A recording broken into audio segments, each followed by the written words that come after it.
everybody, this is Angela Savage, the daughter of IndyCar driver Swede Savage. It's time to watch stories from motorsports. My buddy, Doug Kenny, loves to share the journey of people in racing, and he is an amazing dude. Drivers, owners, fans, and team members, watch the SFM podcast. Hey everybody, this is Doug Kenny from Stories from Motorsports. I'd like to thank my buddy Josh Mabe for the YouTube work he did years ago that inspired me to create this platform. I'd like to thank my buddy Victor Sifton for convincing me to get back into it after my hiatus from 2017 to 2019. I have a very special treat for you all today with an amazing journey from an amazing racing figure. Drivers, start your engines.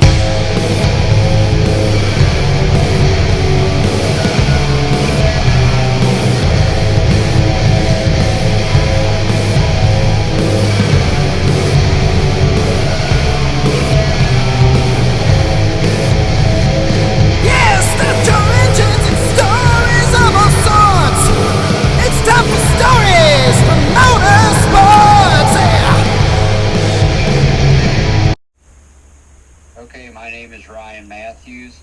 Kind of my background in racing goes all the way back to 1994, where I got started racing go-karts with the Badger Kart Club in Dousman, Wisconsin, which is the area I was living in and where I grew up.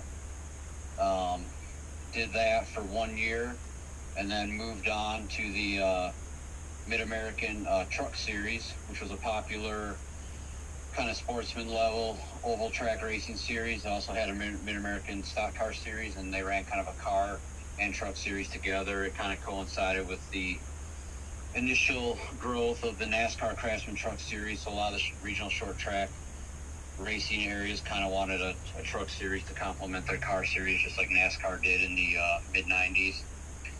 Did that for 3 years, won several races with that series, and also won 5 races with the Badger Kart Club in the 1 year I did it. So didn't run a full schedule, so we weren't really competing for a championship, but just tried to learn to race and try to finish well and get some wins, which I was able to do.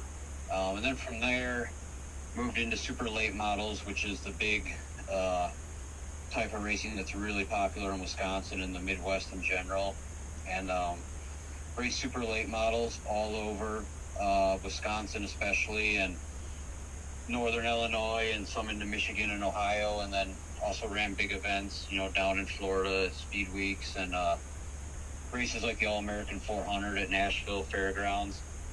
It's a big race back then, still a pretty big race these days as well, and was able to pretty consistently run in the top 5 a lot at the national level with the traveling super late model program, and won a few big races as well.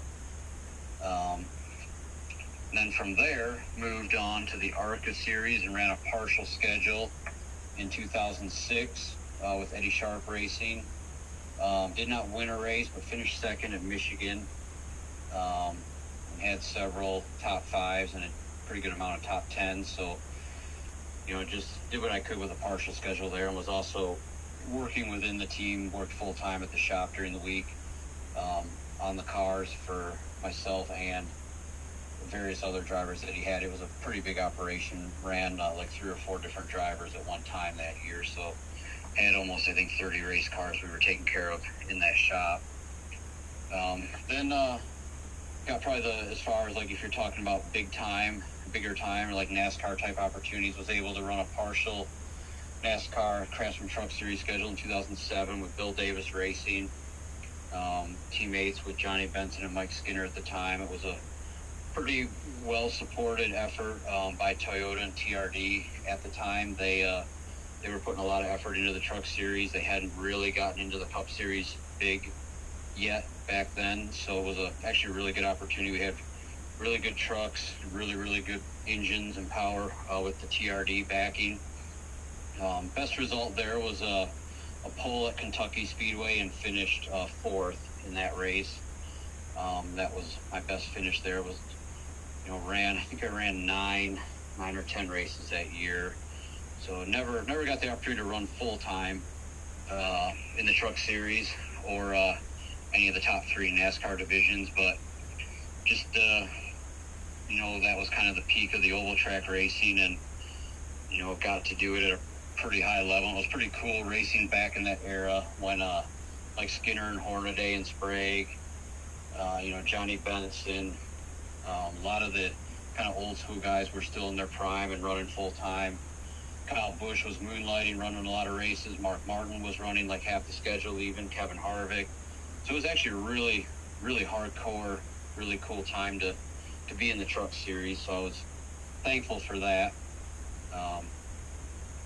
From there, got into sports car and production-based streetcar type motorsports.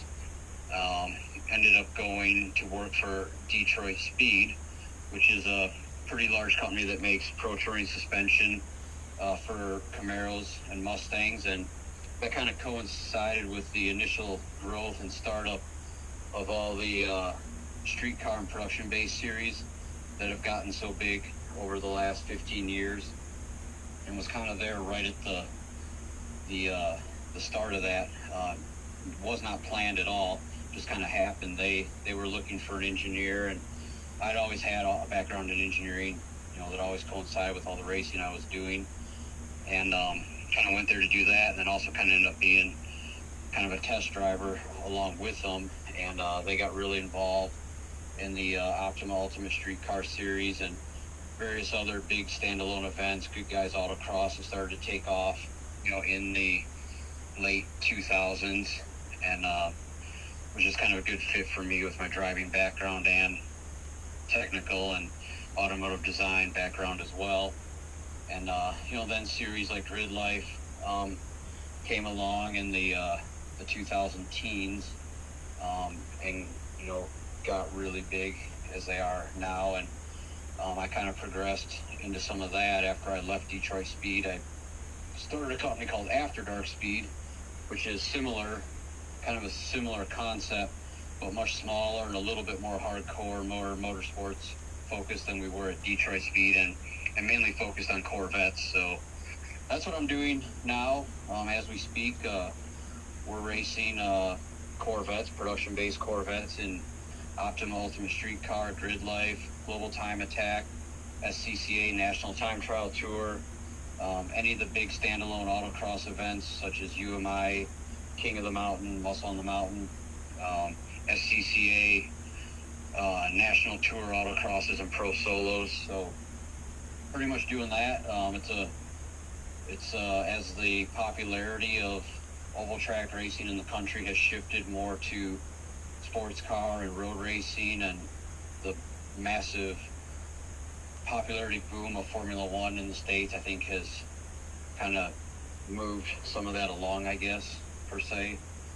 I guess I kind of just, not really by planning, but just kind of transitioned with my racing career along with that. Again, it was not planned at all. It just kind of happened, and that's kind of the 5 to 10 minute version in a nutshell, kind of where I started and where I am now.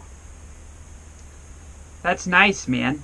So what was it like when you won your first race? So the first actual race win, I guess, would be in the go-karts at Badger Kart Club in 1994. And it was really cool because, a few races leading up to that, I got close to winning, and you start to finish like second or third. So you kind of know that you can win at that point. But when you do win that first race, no matter what series or level it is, and especially when you're a young kid like that, it's just a really, really neat feeling to finally accomplish that. And then pretty much for the rest of my life, just tried to win as many more races as I could since that day. Yeah, so when did you get the opportunity to join Bill Davis Racing in the truck series? Hey everybody, I hope you enjoyed today's video. Please hit like and subscribe if you did so, and please continue supporting our amazing guest. And everybody, we'll see you next time on SFM. Hi, this is Ted Warner speaking. While the checkered flag has waved for this program, stay tuned for next week for the next episode of SFM. Thanks to Doug Kenny for what he does for motorsports.